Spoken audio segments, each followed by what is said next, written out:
All mics will stay here on the podium. Yeah, just turn them right on.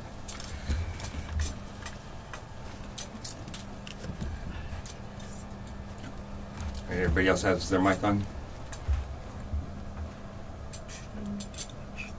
Everybody good? Chief, I just gotta get yours. I gotta get the switch real quick.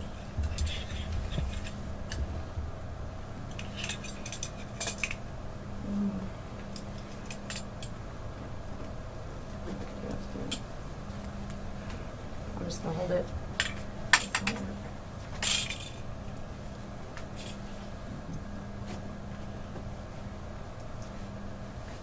Test.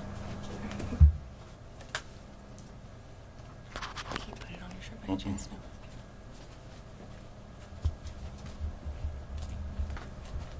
All right, good evening. I'm going to start with my name. It's Allen, A-L-L-E-N, last name Banks, B-A-N-K-S, Police Chief, Round Rock. So I appreciate your patience. Tonight we want to be able to give an update in regards to the shooting that occurred at Old Settlers Park last night in reference to the Juneteenth celebration. I gave an earlier press briefing. I did not have a description, or at least an accurate description of the person that we were looking for. Tonight, we'll give that description. We are looking for a black male, 5'7", thin build, approximately 19, 20 years of age, with short dreads, and he was last seen wearing a white hoodie. We ask that if anybody has any information or comes in contact with the subject, to please notify us immediately. Do not approach, as we believe the subject is armed and is dangerous. ATF is offering a reward of up to $5,000 for the successful arrest of this subject. I also want to release how many subjects went to the hospital. We had 14 victims that were transported to area hospitals. As of this press briefing, most of those victims have been released from the hospital. The remaining victims are in stable condition and are expected to be released anytime within the next day or so. We are thankful that there were not more serious injuries with those victims. As the park was crowded during this Juneteenth celebration, we very well could have been facing much more casualties. As a tragedy as it was that we lost 2, we're very disappointed, we're very angry of these events. This is the 16th year of this Juneteenth event here in the city of Round Rock. And for someone to destroy that peace and destroy the celebration in just an instant angers me. But I could tell you, Round Rock is a strong city, strong community, and we're going to hang together. We will get through this. Our prayers go out to the families of our victims. Our condolences go out to the families of the deceased. I am not going to release the names of our deceased tonight. I will release those tomorrow. I currently have detectives at the families' houses right now speaking with them.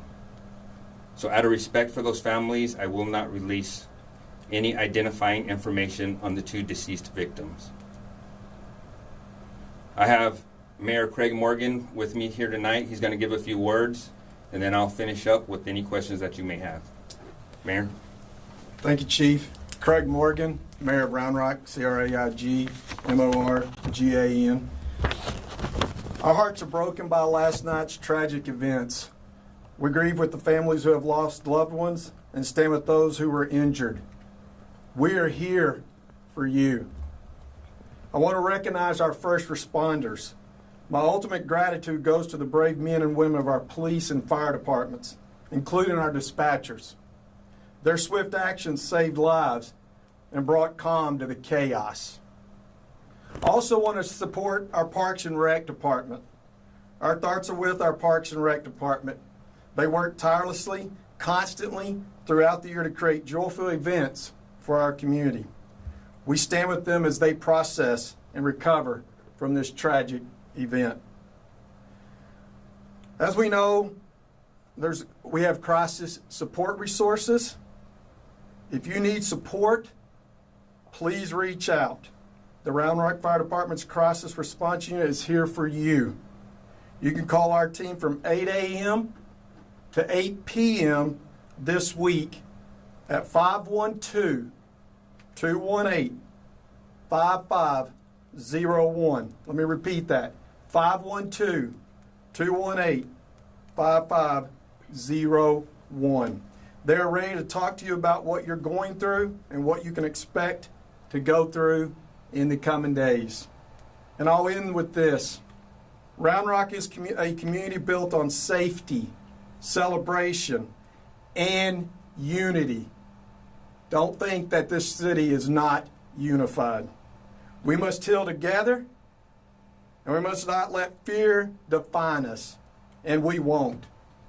Together, we stay committed to our values of creating a safe and welcoming community for all. Thank you. Thank you, Mayor.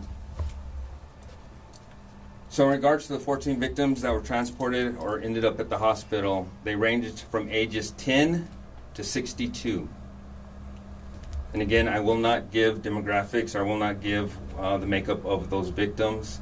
Again, we're very thankful that at this point there are non-life-threatening injuries. All are in stable condition. We will continue to support them, follow up with them, and make sure that they're taken care of through this process of healing.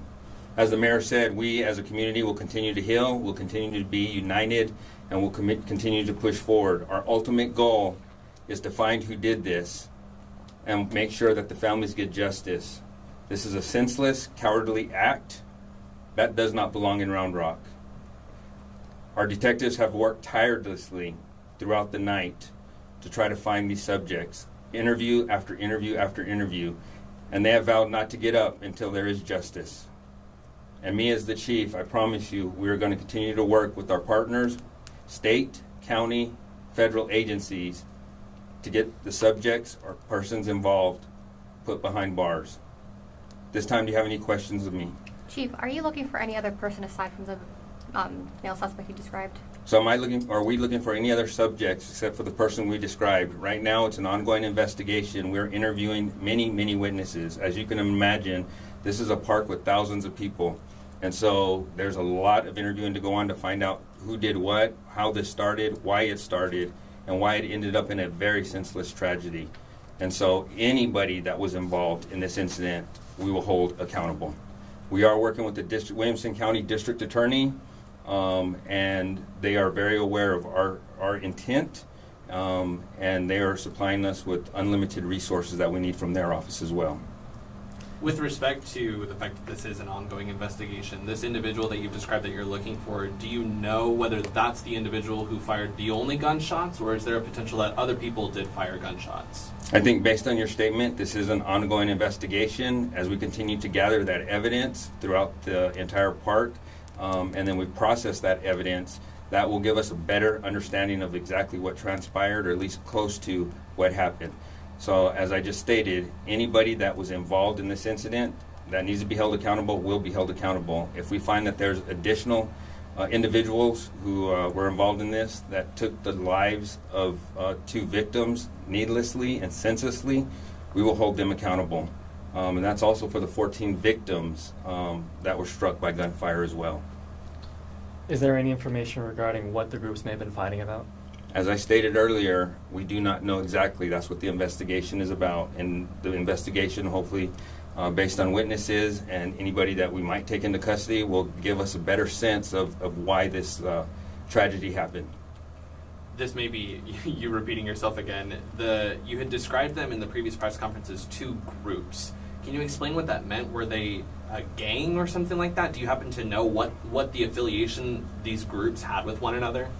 Cannot tell you that at the time. We do know there was 2 separate groups that got into an altercation with each other.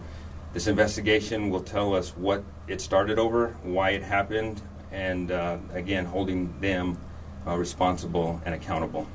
And what message do you have to the community, because you said this person that you're looking for at the time is considered armed and dangerous? Is there a public safety issue at this point? What I will tell you is if you come across somebody that fits this description, contact the police, dial 911, let us know where he's at, and let us approach. Do not approach the subject, allow us to approach. We already know we're looking for somebody who's fired shots in a crowd. Last thing we wanted is another victim and another senseless tragedy. So if someone fits that description, we ask that you call us and allow us to come out and handle that situation appropriately. And just to reiterate, most of the victims that are in the hospital, you don't anticipate that number 2 death toll to go up at all?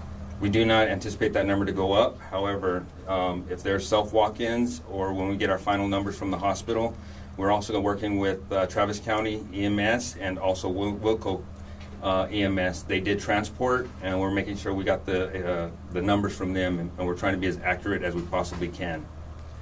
What kind of injuries were there for the injured? There were multiple gunshot wounds to different extremities of the body. So would it be 16 total, 14 victims at the hospital and 2 that were dead? That is correct.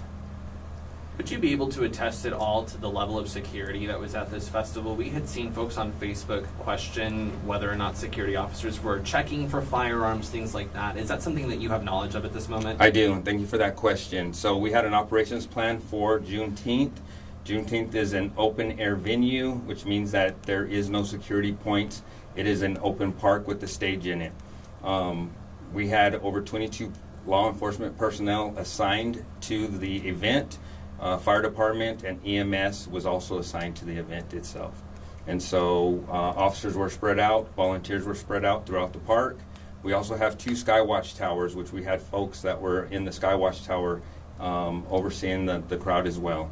And so we did have security at the event, walking through, interacting with folks. But the bottom line is, regardless of the amount of security that we had somebody who decided to take matters in their own hand and kill 2 people and injure 14 other people senselessly. This isn't about the police. It's about those folks who were careless and could care less about somebody else's life. Is there footage from the Sky Towers? I noticed that there's a camera up there. Do you have footage of the scene? We do not. Okay. Do you know about how many people were in attendance there? I do not. So the question was how many people were in attendance. I do not know how many people were in attendance. And did we have cameras in our Skywatch towers? We did not. We actually had people assigned up there. Any information on what type of guns were used and how many rounds were shot? No, sir. Not at this time. I'll take one more question and then we're going to go ahead and conclude.